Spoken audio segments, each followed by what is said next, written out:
नमस्ते, मैं हूं आपके साथ जसप्रीत कौर। आप देख रहे हैं आज का मुद्दा। कोरोना केसेस काफी तेजी से बढ़ रहे हैं, ऐसे में मास्क पहनना सबसे ज्यादा जरूरी है। मास्क पहनकर न केवल आप सुरक्षित रह पाएंगे बल्कि आपका पूरा परिवार भी सुरक्षित रह पाएगा। हम इसीलिए आपसे बार बार कह रहे हैं कि आप मास्क पहनिए और इसी को लेकर के हमने एक मुहिम भी शुरू की है जिसका नाम है #मास्क पहनो। के अलावा 2 और रेस्टोरेंट से ऑक्सीजन मिलने के मामले में पुलिस ने मैट्रिक्स सेलुलर सर्विस नाम की कंपनी के सीईओ गौरव खन्ना को गिरफ्तार कर लिया है। दावा है कि मैट्रिक्स सेलुलर कंपनी के नाम पर ऑक्सीजन कॉन्सेंट्रेटर चीन और हांगकांग से भारत लाए गए थे, जिसके बाद इन ऑक्सीजन कॉन्सेंट्रेटर को मनमाने दाम पर बेचा जा रहा था। पुलिस को कंपनी के मालिक गगन दुग्गल के फार्म हाउस से ऑक्सीजन कॉन्सेंट्रेटर मिले थे। वहीं जानकारी मिली है कि कंपनी में गगन दुग्गल का पार्टनर नवनीत कालरा है, जिसके ठिकानों पर पुलिस ने छापेमारी की। हालांकि नवनीत कालरा फिलहाल फरार है। बताया गया कि नवनीत कालरा 40 करोड़ के 7,000 से ज्यादा ऑक्सीजन कॉन्सेंट्रेटर बेच चुका है, जो एक ऑक्सीजन कॉन्सेंट्रेटर 80,000 रुपए तक में बेचता था।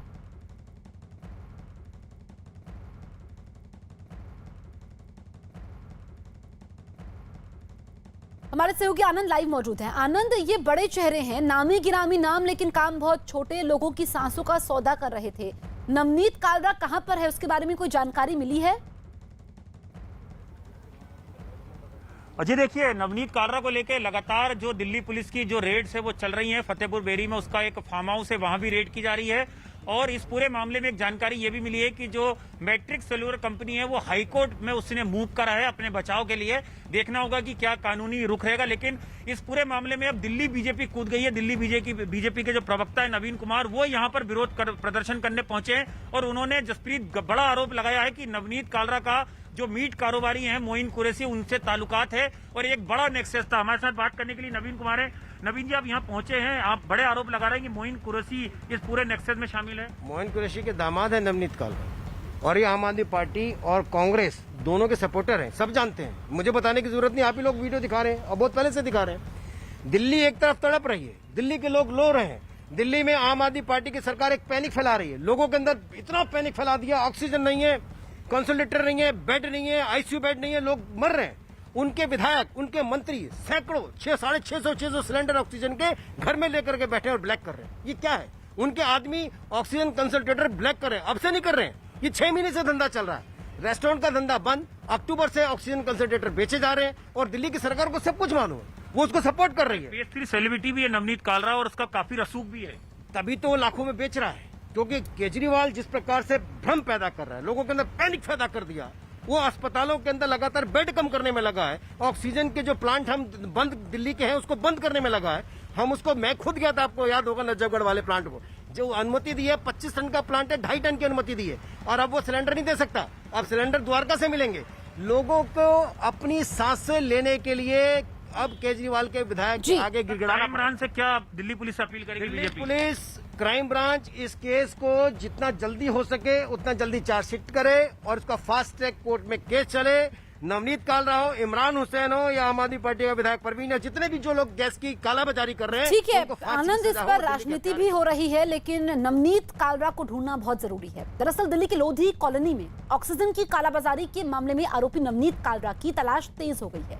पुलिस के मुताबिक नवनीत कालरा के मैट्रिक्स सेलुलर कंपनी के मालिक गगन दुग्गल से पिछले साल अक्टूबर में दोस्ती बढ़ी थी। ताजा जानकारी के मुताबिक दोनों ने मिलकर अब तक 7,000 ऑक्सीजन कॉन्सेंट्रेटर ब्लैक में बेच चुके हैं। दावा है कि जो ऑक्सीजन कॉन्सेंट्रेटर इनको आयात करने के बाद 16 से 20,000 में मिलता था, उसे ये लोग 40 से लेकर 80,000 रुपए तक में बेच रहे थे। आरोप है कि दोनों ने मिलकर अब तक करीब 40 करोड़ से ज्यादा के ऑक्सीजन कंसंट्रेटर बेचे हैं। पुलिस को शक है कि नवनीत और गगन दुग्गल के अलावा इस रैकेट में कई बड़े लोग भी शामिल हैं। आनंद, जो ये बातें निकल करके सामने आ रही है, इससे तो ये पता चलता है कि बहुत बड़ा नेक्सस है और काफी समय से ये चल रहा था। तो जो सफेद पोश लोग और हैं पर्दे के पीछे, उनका मिलना भी बहुत जरूरी है। जी देखिए, यही वजह है कि दिल्ली पुलिस कमिश्नर ने पूरे मामले की जांच जो है वो क्राइम ब्रांच को सौंप दी और इस पूरे मामले में जो नवनीत कालरा का जो बैंक अकाउंट है, जो उसके एक ऑप्टिकल की यहाँ पर शॉप है, उस नाम पर वो पैसे बुलाते थे।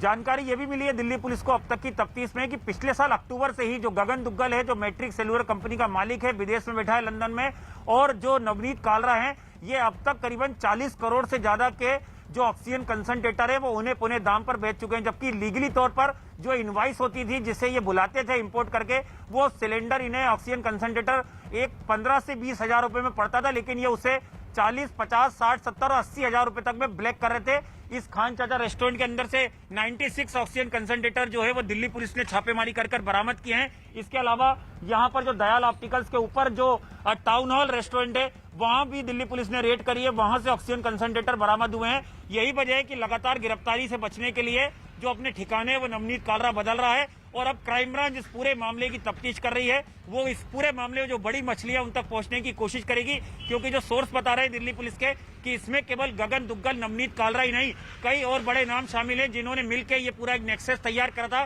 कि किस तरह से कोरोना संकट में पहले से ही जमाखोरी करके। ठीक है आनंद, रोकूंगी आपको। इस वक्त बड़ी खबर आपको बता दें, पीएम मोदी ने महाराष्ट्र के मुख्यमंत्री उद्धव ठाकरे से बातचीत की है, कोरोना पर चर्चा की है। जो मौजूदा स्थिति है महाराष्ट्र की, उसको लेकर की बातचीत हुई है। तो ये बातचीत काफी अहम इस वक्त की ब्रेकिंग न्यूज हम आपको बता रहे हैं। पीएम मोदी ने उद्धव ठाकरे से बातचीत की है, कोरोना पर चर्चा की है, क्योंकि महाराष्ट्र में लॉकडाउन जैसी पाबंदियां हैं, उसके बावजूद मामले बढ़े और तमाम मुद्दों पर बातचीत हुई है।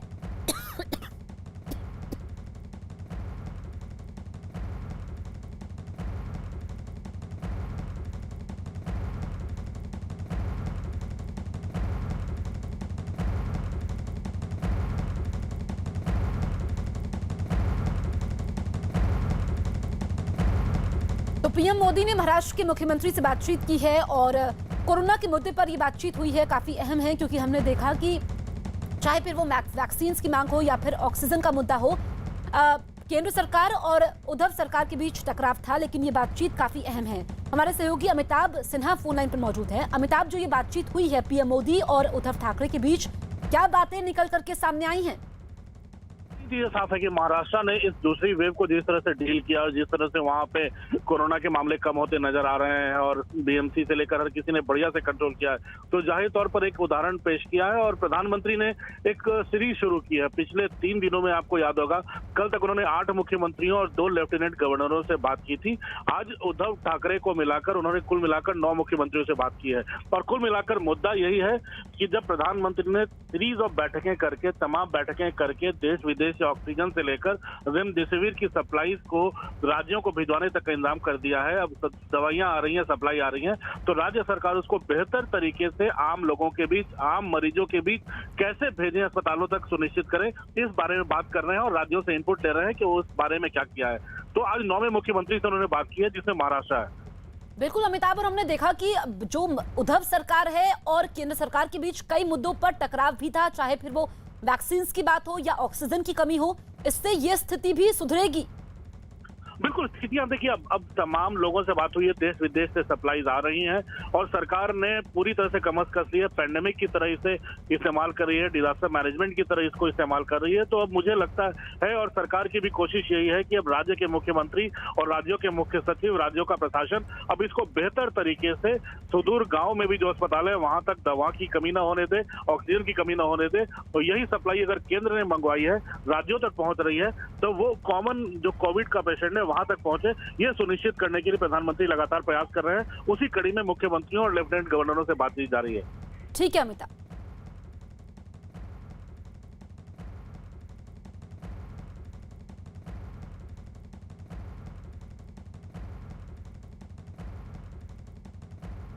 जहां पूरा देश कोरोना से जंग लड़ रहा है, वहीं संकट काल में सक्रिय गिद्ध लोगों को नोच रहे हैं। न्यूज 18 ऐसे ही गिद्धों के खिलाफ मुहिम भी चला रहा है, ताकि इनका चेहरा बेनकाब किया जा सके और इनके खिलाफ सख्त कार्रवाई हो। आपको जानकर हैरानी होगी कि जिस दिल्ली में लोग सांसों के मोहताज हो गए हैं, उसी दिल्ली में कुछ लोग अब भी धड़ल्ले से ऑक्सीजन सिलेंडर और ऑक्सीजन कॉन्सेंट्रेटर की कालाबाजारी कर रहे हैं। दिल्ली के कुछ नामी रेस्टोरेंट से पिछले 24 घंटे में 1-2 नहीं बल्कि 524 ऑक्सीजन कॉन्सेंट्रेटर बरामद किए गए हैं, जबकि देश की राजधानी दिल्ली में ही कुछ लोग महामारी से लड़ने में मददगार दवाइयों और मेडिकल उपकरण की कालाबाजारी करते हुए पकड़े गए हैं।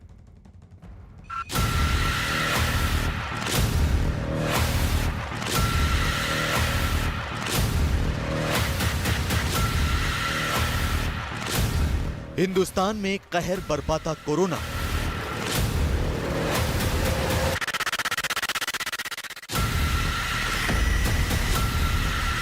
संकट काल में जारी है कालाबाजारी।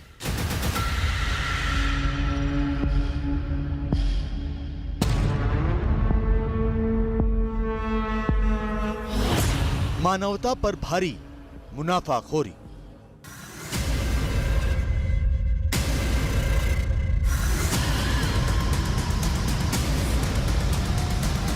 देश में कोरोना के मरीजों की तादाद कम होने का नाम नहीं ले रही। हर बीतते दिन के साथ कोरोना के नए मरीजों की संख्या रिकॉर्ड स्तर को छू रही है। कोरोना से होने वाली मौतें भी डरा रही हैं। अस्पतालों में बेड की कमी है और महामारी की तीसरी लहर की चेतावनी से दहशत का माहौल।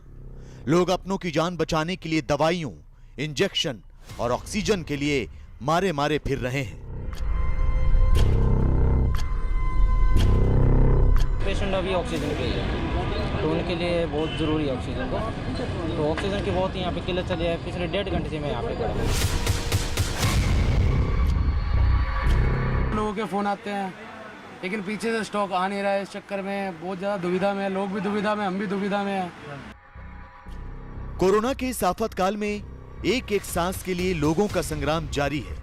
तो इसी संग्राम के बीच कुछ परजीवी भी सक्रिय हैं। गिद्ध बनकर ये परजीवी जनता की मजबूरी का फायदा उठा रहे हैं। पैसों की खातिर जरूरतमंदों का खून चूस रहे हैं। कोई इंजेक्शन की जमाखोरी कर मुनाफा कमाने की कोशिश कर रहा है। कोई ऑक्सीजन सिलेंडर बेचकर अपनी जेब भर रहा है, तो कोई एम्बुलेंस के लिए मुंह मांगा किराया वसूल रहा है। देश पर आफत को ये लोग आमदनी का जरिया बना चुके हैं।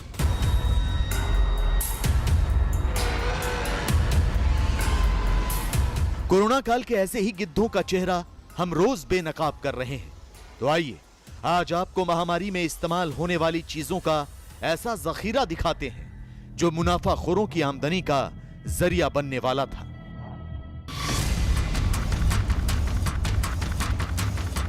सैकड़ों डिजिटल थर्मोमीटर, सैकड़ों ऑक्सीमीटर, डिब्बों में बंद ऑक्सीजन कॉन्सेंट्रेटर।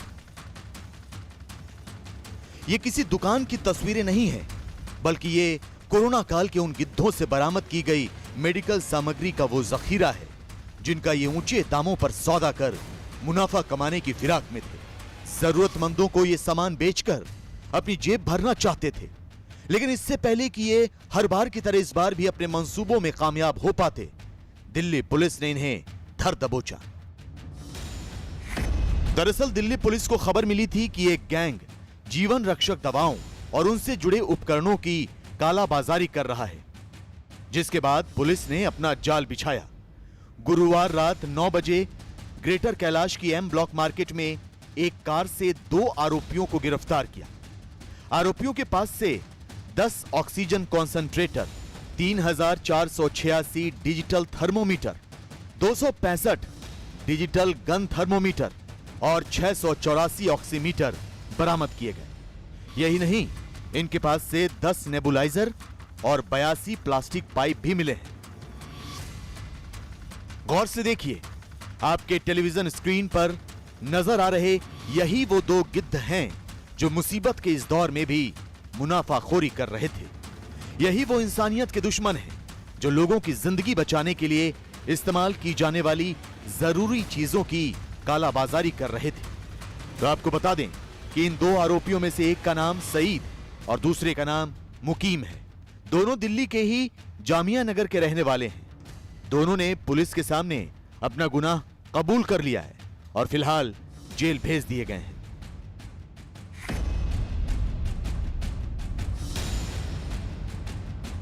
दिल्ली में हर रोज कोरोना से सैकड़ों लोगों की मौत हो रही है। जनता कोरोना से परेशान है, दहशत में है। लेकिन संकट काल में सांसों के लिए जूझती दिल्ली की जनता ऐसे गिद्धों का शिकार हो रही है जो अपना ईमान गिरवी रख चुके हैं। इन्हीं में से एक है नवनीत कालरा, पेज 3 पार्टीज का जाना पहचाना चेहरा और दिल्ली के मशहूर खान चाचा रेस्टोरेंट का मालिक। दरअसल दिल्ली में ऑक्सीजन सिलेंडर और ऑक्सीजन कॉन्सेंट्रेटर की कालाबाजारी की खबरों के बाद पुलिस खुफिया जानकारियों के आधार पर लगातार छापेमारी कर रही थी। इसी सिलसिले में दिल्ली पुलिस ने जब खान मार्केट के मशहूर खान चाचा रेस्टोरेंट में रेड मारी तो वहां से 96 ऑक्सीजन कॉन्सेंट्रेटर बरामद हुए। आप तस्वीरों में देख सकते हैं किस तरह रेस्टोरेंट के इस कमरे में ऑक्सीजन कॉन्सेंट्रेटर भर कर रखे गए। डिब्बों में बंद ये ऑक्सीजन कॉन्सेंट्रेटर चीन से मंगवाए गए थे, जिन्हें नवनीत कालरा ने ऊंची कीमत पर बेचकर मुनाफा कमाने का प्लान बनाया था। ऑक्सीजन की किल्लत से पूरी दिल्ली, पूरा देश परेशान है और ऐसे में कुछ मुनाफाखोर अब भी मुनाफे की सोच रहे हैं।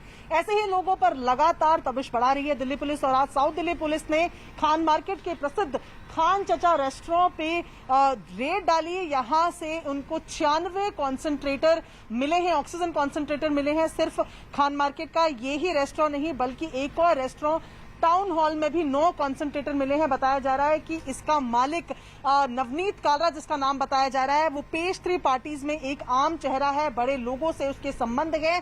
और ऐसे में नवनीत कालरा के 3 रेस्टोरेंट में केवल 2 दिन के अंदर 500 से ज्यादा ऑक्सीजन कॉन्सेंट्रेटर्स बरामद हुए हैं और 3 लोगों की गिरफ्तारी अब तक बताया जा रहा है कि इस पूरे मामले में हो चुकी है। नवनीत कालरा फरार चल रहे हैं।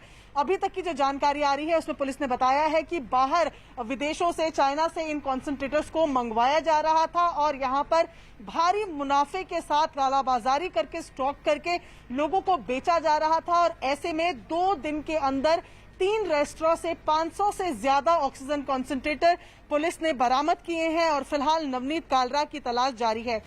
लोगों की जिंदगी और सांसों का सौदा करने वाला नवनीत कालरा बहुत जल्द पुलिस की गिरफ्त में होगा। लेकिन हैरानी की बात यह कि सरकारों और पुलिस प्रशासन की सख्ती के बावजूद पिछले 24 घंटे में दिल्ली के 3 बड़े रेस्टोरेंट से 1-2 नहीं बल्कि 524 ऑक्सीजन कॉन्सेंट्रेटर बरामद हो चुके हैं। खान चाचा रेस्टोरेंट और टाउन हॉल रेस्टोरेंट समेत न जाने ऐसे कितने अड्डे हैं जहां से कोरोना काल के गिद्ध ऑपरेट कर रहे हैं। नवनीत कालरा और हितेश के अलावा न जाने ऐसे कितने लोग हैं जो लोगों से सांसों के बदले पैसे वसूल रहे हैं।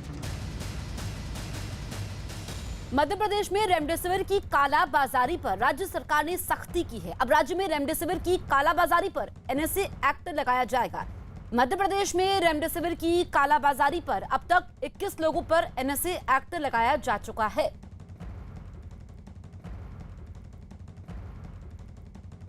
तो एमपी में शिवराज सिंह चौहान सख्त है। जो भी रेमडेसिविर इंजेक्शन की कालाबाजारी करता पकड़ा जाएगा उस पर एनएसए के तहत कार्रवाई होगी। 2 तस्वीरें आपके सामने हैं। अभी तक 21 लोगों पर एनएसए लग भी चुका है। दरअसल रेमडेसिविर इंजेक्शन जो कि कोरोना मरीजों के इलाज में इस्तेमाल होता है, इसकी डिमांड काफी ज्यादा बढ़ गई है और इसी डिमांड का फायदा मुनाफाखोर उठा रहे हैं और कालाबाजारी कर रहे हैं।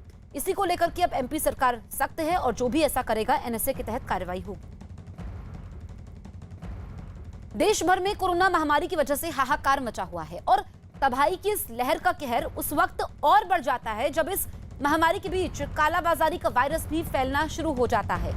आज के हालात कुछ ऐसे ही हैं और ऐसा एक किस्सा बिहार के हाजीपुर से सामने आया जब शहर में दवा की कालाबाजारी को रोकने के लिए कई दुकानों में छापेमारी की गई। छापेमारी दल में सदर एसडीओ अरुण कुमार और सदर एसडीपीओ राघव दयाल शामिल रहे। दोनों अधिकारियों की देखरेख में की गई इस कार्रवाई में कोरोना महामारी में काम आने वाली 10 से 15 दवाओं की कालाबाजारी की जांच की गई।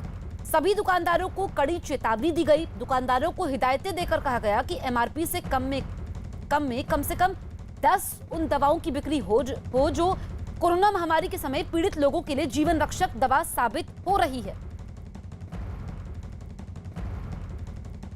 कोरोना काल में कालाबाजारी अपने चरम पर है। बिहार के भागलपुर में ड्रग विभाग की टीम ने छापा मारकर रेमडेसिविर इंजेक्शन की कालाबाजारी के सिलसिले में एक डॉक्टर को गिरफ्तार किया है।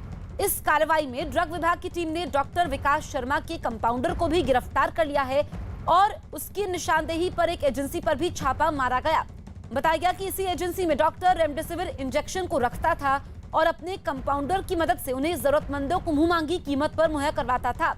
इसी बीच ड्रग विभाग की टीम ने बीती रात पल्स हॉस्पिटल पर छापेमारी करके हॉस्पिटल मैनेजर राहुल ठाकुर को गिरफ्तार किया जो दलालों की मदद से मृत मरीजों के नाम पर रेमडेसिविर इंजेक्शन लेने की फिराक में था। पुलिस अब इस गिरोह के दूसरे लोगों का पता लगाने में जुटी है और ये भी पता लगा रही है कि इनके तार कहां-कहां तक फैले थे।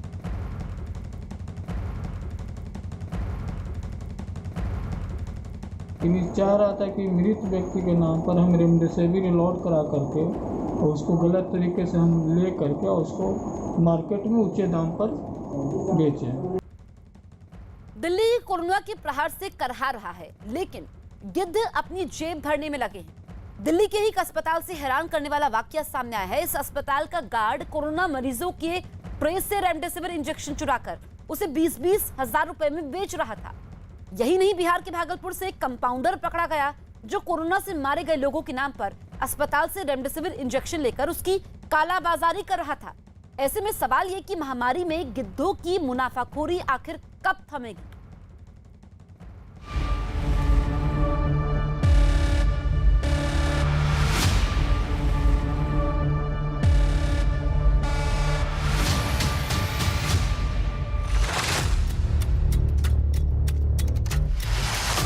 इंसान ही इंसान का दुश्मन बन जाए तो क्या होगा? महामारी के इस दौर में भी इंसान अगर स्वार्थी बन जाए तो क्या होगा? जब समाज को एक दूसरे के साथ की जरूरत हो लेकिन लोग मुनाफा कमाने की होड़ में जुट जाएं तो क्या होगा? हाहाकार मचेगा, जरूरी सामान की किल्लत होगी, सरकारों की कोशिशें नाकाम होंगी।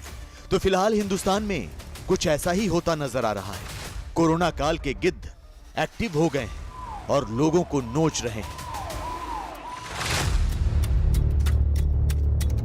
तस्वीरें पटना की हैं। यहां की गांधी मैदान स्थित एक निजी अस्पताल में आर्थिक अपराध इकाई की छापेमारी चल रही है। आर्थिक अपराध इकाई को इस बात की सूचना मिली थी कि जीवन रक्षक दवाइयां यहां मरीजों को ब्लैक में बेची जा रही हैं। उसी के बाद आर्थिक अपराध इकाई ने गांधी मैदान पुलिस के साथ यहां छापेमारी की। अस्पताल से जीवन रक्षक दवाइयां भी बरामद की गई हैं। यही नहीं, 2 लोगों को हिरासत में लिया गया है और उनसे पूछताछ की जा रही है।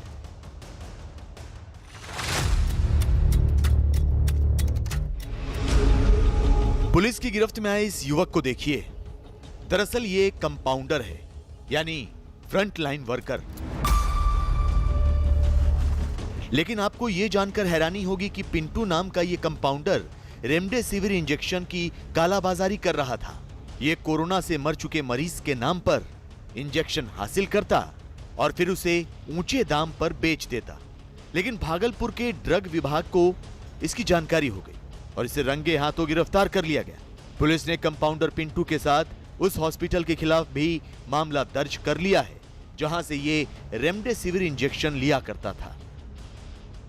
नकली बन करके कि हमारा पेशेंट है, पल्स हॉस्पिटल में एडमिट है, उसके नाम से हमको रेमडेसिविर इंजेक्शन चाहिए।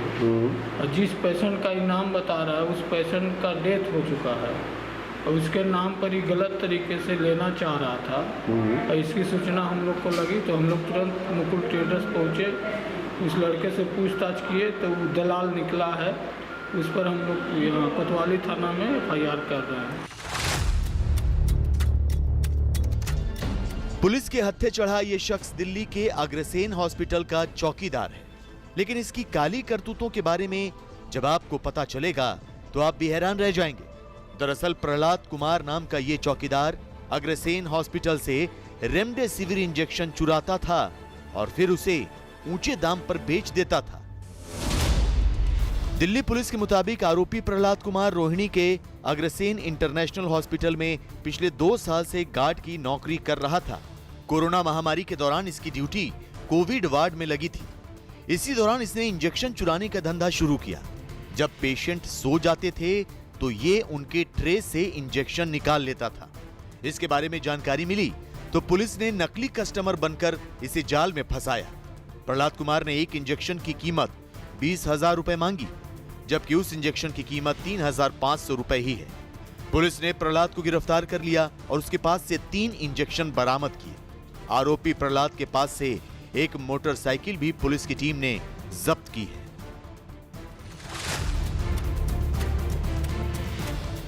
कोरोना काल में एम्बुलेंस से मनमाना पैसा वसूलने के मामले में एक MBBS डॉक्टर को गिरफ्तार किया गया है। ये मामला भी दिल्ली का ही है। पुलिस के मुताबिक पेशे से डॉक्टर ये शख्स एक एम्बुलेंस का मालिक भी है। ये कोरोना काल में जरूरतमंदों को एम्बुलेंस देने के बदले उनसे 3 गुना किराया वसूल रहा था। एक पीड़ित को गुरुग्राम से लुधियाना छोड़ने के एवज में इसने 1,20,000 रुपए वसूले।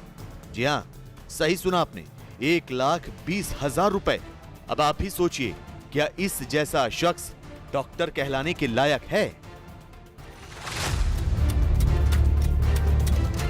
कोरोना काल में कुछ लोग जरूरी दवाइयों, ऑक्सीजन सिलेंडर और इंजेक्शन की कालाबाजारी कर रहे हैं, तो कुछ ऐसे भी हैं जो कोविड की फर्जी रिपोर्ट तैयार करने का काम कर रहे हैं। ऐसे ही एक गिरोह का मुंबई के काला चौकी इलाके में भंडाफोड़ हुआ। दरअसल स्वामी पैथोलॉजी नाम की इस लैब में बिना स्वैब लिए ही कोविड रिपोर्ट बनाई जा रही थी। इस मामले में पुलिस ने कार्रवाई करते हुए एक आरोपी को गिरफ्तार किया है, तो लैब से एक मोबाइल, कंप्यूटर और 2 कोविड की फर्जी रिपोर्ट जब्त की है। ऐसे ही लोगों से आज पूरा देश पनाह मांग रहा है। ऐसे ही लोगों के खिलाफ आज पूरा देश सख्त कार्रवाई की मांग कर रहा है। और न्यूज़ 18 लगातार संकट काल के ऐसे ही गिद्धों का चेहरा बेनकाब कर रहा है, क्योंकि ये किसी एक के नहीं बल्कि पूरे समाज और समूचे देश के दुश्मन। दिल्ली के पास फरीदाबाद में ऑक्सीजन की कालाबाजारी करने के आरोप में एक स्थानीय नेता विजेंद्र मावी को गिरफ्तार किया गया है। पुलिस के मुताबिक आरोपी 2014 में निर्दलीय उम्मीदवार के तौर पर चुनाव लड़ चुका है। महामारी के संकट के बीच आरोपी ऑक्सीजन सिलेंडर को 20 से 40,000 रुपए तक की कीमत पर बेच रहा था। पुलिस को इसके पास से 8 भरे सिलेंडर और 42 खाली सिलेंडर मिले हैं। जहां पूरा देश कोरोना से जंग लड़ रहा है, वहीं संकट काल में सक्रिय गिद्ध जिंदा और मजबूर लोगों को नोच रहे हैं। आपको जानकर हैरानी होगी कि जिस वक्त लोग एक एक सांस के लिए मोहताज हो रहे हैं, उसी काल में लोग अब भी धड़ल्ले से ऑक्सीजन सिलेंडर की कालाबाजारी कर रहे हैं। बिहार के रोहतास जिले में प्रशासन की टीम ने छापा मारकर ऑक्सीजन सिलेंडर की कालाबाजारी के गोरखधंधे को उजागर किया। यहां छापा मारकर 129 ऑक्सीजन सिलेंडर जब्त किए गए। इस गोरखधंधे में शामिल विकास कुमार नाम के एक शख्स को भी गिरफ्तार किया गया है। खबर मिली थी कि डिहरी के स्टेशन रोड में विकास ट्रेडर्स में 30,000 से 35,000 रुपए में एक ऑक्सीजन सिलेंडर बेचा जा रहा है। इसी खबर का पीछा करते हुए डिहरी के एसडीओ और एएसपी ने दलबल के साथ छापेमारी की और मौके से विकास कुमार को गिरफ्तार किया। साथ ही 129 ऑक्सीजन सिलेंडर भी बरामद किए। पूछताछ में ये बात सामने आई है कि पश्चिम बंगाल से रिफिलिंग कर ऑक्सीजन सिलेंडर मंगाए जाते थे और 30 से 35,000 में प्रति सिलेंडर ऑक्सीजन बेची जाती थी।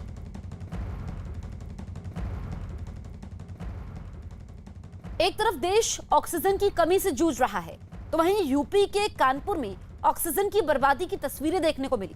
यहां ऑक्सीजन लेकर जा रहे टैंकर से ऑक्सीजन लीक होती रही और इसे रोकने के लिए कुछ नहीं किया गया। बताया गया कि टैंकर का सेफ्टी वाल्व खराब हो गया, जिसकी वजह से ऑक्सीजन लीक हो रही थी।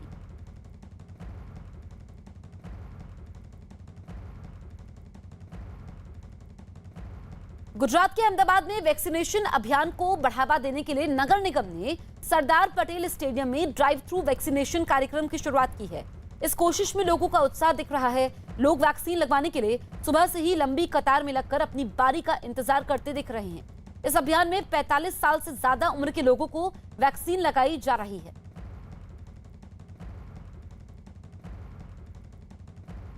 एक तरफ मुनाफाखोरों की गिद्ध दृष्टि ने महामारी के दौर को और भी भयावह बना दिया है, तो दूसरी ओर कई ऐसे लोग भी हैं जो अपनी कोशिशों की बदौलत त्रासदी के इस काल को टालने में जुटे हैं। आइए आपको मिलवाते हैं कुछ ऐसे लोगों से जो मुसीबत के इस दौर में उम्मीद का दिया बनकर कोरोना पीड़ितों की जिंदगी को रोशन करने में जुटे हैं। ये हैं संकट के सुपर हीरो। और ये सीधी तस्वीर आप देखिए, वैक्सीनेशन सेंटर का दौरा कर रहे हैं दिल्ली के मुख्यमंत्री अरविंद केजरीवाल। उनके साथ मनीष सिसोदिया भी हैं और अब से कुछ देर पहले ही अरविंद केजरीवाल मीडिया से मुखातिब हुए थे। उन्होंने कहा था कि दिल्ली में 1 लाख लोगों को वैक्सीन रोज लग रही है। और कुछ जानकारी देते हुए ये महिला मुख्यमंत्री अरविंद केजरीवाल को उन्होंने कहा कि अभी 100 स्कूलों में वैक्सीनेशन का प्रोग्राम चल रहा है और आप देखिए कि काफी एक्टिव हैं केजरीवाल। उन्होंने कहा कि वैक्सीन की कमी है, लेकिन जो तीसरी लहर आने वाली है उससे बचने के लिए सभी को वैक्सीनेट करना बहुत जरूरी है और अगर हर रोज 3 लाख लोगों को वैक्सीन लगाई जाएगी तो लगभग 3 महीने में सभी दिल्ली वासियों को वैक्सीन लग जाएगी। तो ये तस्वीरें एक स्कूल की है जो कि वैक्सीनेशन सेंटर है और यहाँ पर खुद मुख्यमंत्री अरविंद केजरीवाल पहुंचे हैं, जायजा ले रहे हैं बातचीत करते हुए और उनको ये स्टाफ कुछ समझाते हुए। और सोशल डिस्टेंसिंग का पालन भी हो रहा है, आप देख सकते हैं मनीष सिसोदिया भी उनके साथ मौजूद हैं और कुछ कर्मचारी, सभी ने मास्क लगाया हुआ है और बातचीत करते हुए। और जो ये देखिए एक शख्स जो कि वैक्सीन लगवा रहा है उससे भी बातचीत की है। और कुछ देर पहले दिल्ली के मुख्यमंत्री अरविंद केजरीवाल ने कहा कि बड़ी बात यह है कि जो आसपास के इलाके हैं दिल्ली एनसीआर में, चाहे फिर वो गुरुग्राम हो, फरीदाबाद हो, नोएडा हो, यहाँ से भी लोग दिल्ली पहुंच रहे हैं वैक्सीन लगवाने के लिए। लेकिन वैक्सीनेशन की रफ्तार को तेज करना होगा क्योंकि सिर्फ 4 से 5 दिन का स्टॉक दिल्ली के पास बचा है। और अब ये स्कूल से वैक्सीनेशन सेंटर से बाहर निकलते हुए मुख्यमंत्री अरविंद केजरीवाल, उनके साथ उनका काफिला और क्या तैयारियां हैं, किस तरीके से लोगों को वैक्सीन लगाई जा रही है, जो लोग वैक्सीन लगवाने पहुंच रहे हैं उनको कोई दिक्कत ना हो, ये तमाम चीज़ों को बारीकी से समझते हुए दिल्ली के मुख्यमंत्री पहुंचे हैं, आप देखिए। और लगातार वो पूरी जानकारी मीडिया को भी देते रहते हैं।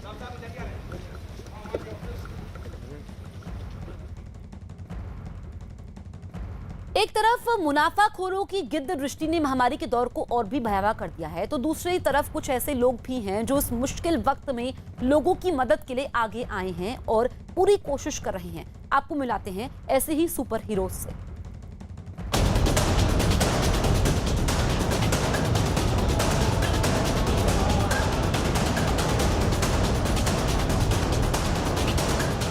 देश पर मुसीबतों का आसमान कुछ ऐसा फटा है कि हर तरफ से डराने वाली खबरें आ रही हैं। लेकिन मुसीबत के इन्हीं लम्हों में ऐसे तमाम चेहरे भी सामने आ रहे हैं जो न सिर्फ कोरोना से सीधी जंग लड़ रहे हैं बल्कि महामारी का त्रास झेल रहे लोगों की मदद भी कर रहे हैं। फिल्म जगत, उद्योग जगत और खेल जगत जहां एकजुट होकर कोरोना के खिलाफ उठ खड़ा हुआ है, वहीं छोटी छोटी संस्थाएं बनाकर आगे आने वाले युवा इस महासमर में कोरोना को शिकस्त देने की ठान चुके हैं। आज ऐसे ही चेहरों की कहानी हम आपको दिखाने जा रहे हैं जो महामारी के दौर में रियल लाइफ के हीरो बनकर हमारे सामने आए हैं। सबसे पहले आपको लेकर चलते हैं देश की राजधानी दिल्ली। बदरपुर थाने पर तैनात एसएचओ विजयपाल दहिया और कांस्टेबल सतपाल कोरोना काल के वही योद्धा हैं जिनकी बदौलत अब तक हजारों मरीजों की जान बचाई जा चुकी है। दरअसल दिल्ली पुलिस के ये जाबाज ऑक्सीजन क्राइसिस के इस दौर में 30 से ज्यादा ग्रीन कॉरिडोर बनवा चुके हैं, जिसकी बदौलत पीड़ित परिवारों तक ऑक्सीजन वक्त रहते पहुंच सकी है। इतनी ज़्यादा भीड़ आ गई, ऑक्सीजन की एक कमी आ गई, तो यहाँ पर लोग एकदम भीड़ आने लगी। हमारी ड्यूटी अंदर लगी हुई थी तो हम यहाँ देख रहे थे कि लोग ऐसे ऐसे मामले आए कि जिनके पेशेंट, एक आदमी डेड हो गया है, दूसरा बिस्तर के ऊपर लेटा हुआ है, ऑक्सीजन उसे मिल नहीं रही। हमने उनकी इतनी हेल्प की कि उन्हें अंदर लेकर आए, उन्हें ऑक्सीजन दिलवाई, वो हमें थैंक्सफुल कहकर गए। इनके लिए भी मुसीबत कोई कम नहीं है। एक तो कोरोना वायरस का खतरा, ऊपर से लोगों की मदद की जिम्मेदारी। विचलित कर देने वाले हालात में भी ये डटकर मुकाबला कर रहे हैं। कोरोना काल में दिन रात सेवा में जुटे पुलिस की ये जाबाज किसी देवदूत से कम नहीं है। एक अनुमान के मुताबिक ये लोग अब तक 10,000 से ज्यादा लोगों की मदद कर चुके हैं। हमारे यहाँ एक वैभव गैस प्लांट है ये, और यहाँ पर अचानक एकदम भीड़ इकट्ठी हो गई थी। उसमें कुछ हॉस्पिटल्स के गाड़ियाँ थी, कुछ पब्लिक के आदमी थे। पब्लिक के आदमियों को जब पता चला कि यहाँ पे गैस प्लांट है, काफ़ी ज़्यादा भीड़ इकट्ठी हो गई थी, तो हमने अपनी टीम को इकट्ठा किया, जो बदरपुर पुलिस स्टेशन की, उसको पूरे को इकट्ठा किया और हमने यहाँ उनको मैनेज किया कि उनको बताया, समझाया कि भाई सबको मिलेगी। इस वक्त मदद का एक एक हाथ ताकत दे रहा है। दिल्ली के द्वारका में मौजूद एस्कॉन टेम्पल ने भी मदद का ऐसा ही हाथ बढ़ाया है। एस्कॉन की तरफ से 200 ऑक्सीजन बेड का कोरोना केयर सेंटर खोला गया है। द्वारका इस्कॉन मंदिर की तरफ से एक 200 बेड का कोविड केयर सेंटर बनाया गया है और इसकी खासियत ये है कि यहाँ पर ऑक्सीजन की भी व्यवस्था की गई है। इस वक्त जो कैंपस है जहाँ पर ये कोविड केयर सेंटर बनाया गया है वहाँ पर हम मौजूद हैं। सामने आप देख रहे हैं तो ये दीनदयाल उपाध्याय कॉलेज का कैंपस है, हॉस्टल है, और इसी हॉस्टल में ही कमरे काफ़ी दिनों से खाली पड़े थे, तो इसका इस्तेमाल कोविड केयर सेंटर के लिए किया गया है। 200 बेड फिलहाल लगाए गए हैं ऑक्सीजन सपोर्ट के साथ, और यहाँ पर मरीजों के आने का सिलसिला भी अब शुरू हो चुका है और मरीजों के लिए अलग अलग व्यवस्थाएं भी की गई हैं। उनके खाने पीने का ध्यान रखा जा रहा है, साथ ही साथ दवाइयों का ध्यान रखा जा रहा है। किसी को और ज़्यादा मेडिकल सपोर्ट की ज़रूरत है तो उसे वो सब सुविधाएं भी दी जा रही हैं। मरीजों के बेहतर स्वास्थ्य के लिए इस्कॉन मंदिर में भजन कीर्तन के साथ हवन का भी आयोजन किया गया। दावा किया जा रहा है कि ये 200 बेड का कोविड केयर सेंटर उन मरीजों के लिए है जिन्हें कोरोना की वजह से बहुत ज्यादा दिक्कत नहीं है, यानी कोरोना के ऐसे मरीज जिनका ऑक्सीजन लेवल 90 से 85 के बीच रहता है, उन मरीजों को इलाज के लिए यहाँ भर्ती किया जाता है। ऐसा इसलिए ताकि गंभीर मरीजों के लिए अस्पतालों पर पड़ रहे दबाव को कुछ कम किया जा सके। और बेसिकली जिसकी नीड सिचुएशन 95 से नीचे है और 85 से तक है, उसको हम लोग यहाँ पर भी ट्रीट करने की कोशिश कर रहे हैं। हम लोग ने यहाँ पे 200 बेड की जो फैसिलिटी स्टार्ट की है, इसमें ऑक्सीजन सपोर्ट के साथ हम लोगों ने बैकअप में ऑक्सीजन कंसंट्रेटर भी हम लोगों ने रखा है, जिसके चलते हम लोग को जो बैकअप ऑक्सीजन का आज के डेट में जो क्राइसिस चल रहा है उसका एक हमें सपोर्ट मिल जाता है। तो ये सभी 200 बेड ऑक्सीजन के साथ हैं? हाँ, सभी 200 बेड ऑक्सीजन के साथ हम लोग के ऑक्सीजन सिलेंडर्स हैं। ऑक्सीजन सिलेंडर्स में एक ऑक्सीजन सिलेंडर्स में हम लोगों ने स्पेशल प्रोविजन किया है कि 2 पेशेंट को हम लोग फीड कर सकते हैं। उसके लिए हम लोगों ने एक अलग से एक पार्ट होता है जो हम लोगों ने डेवलप करवाया है, और इस्कॉन और बड़े बिजनेस के सपोर्ट से हम लोगों ने इसको अच्छे तरीके से मैनेज कर रहे हैं। हम लोगों ने यहाँ पे अभी जो 200 बेड की फैसिलिटी स्टार्ट की, उसमें हम लोगों ने हॉस्टल था, इसको हम लोगों ने पूरी तरह से एक जनरल वार्ड में कन्वर्ट किया है, जो हॉस्पिटल के लोड को कम करेगा और एक्चुअल जो नीड है जिसकी हॉस्पिटल को, वो लोग जाए। महामारी के खिलाफ लड़ी जा रही इस जंग में Student Islamic Organisation of India भी उतर आई है। इस स्टूडेंट विंग ने दिल्ली के ओखला में एक ऐसा कोरोना केयर कॉल सेंटर खोला है जो 24 घंटे लोगों की मदद कर रहा है। इस कॉल सेंटर के जरिए लोगों को जरूरी चीजों की रियल टाइम लोकेशन और वेरीफाइड इंफॉर्मेशन दी जा रही है। दिल्ली में कोरोना की महामारी का संकट जारी है, इसमें मदद के हाथ भी दिन भर दिन बढ़ते जा रहे हैं। इस वक्त हम मौजूद हैं दिल्ली के ओखला में, जहां SIO जो कि स्टूडेंट ऑर्गेनाइजेशन है, देखिए किस तरीके से कॉल सेंटर सेटअप किया गया है। यहां पर कॉल्स के जरिए लोगों की डिस्ट्रेस कॉल्स को लिया जा रहा है, लोगों को क्या जरूरत है वो पूरी डिटेल यहां पर ली जा रही है।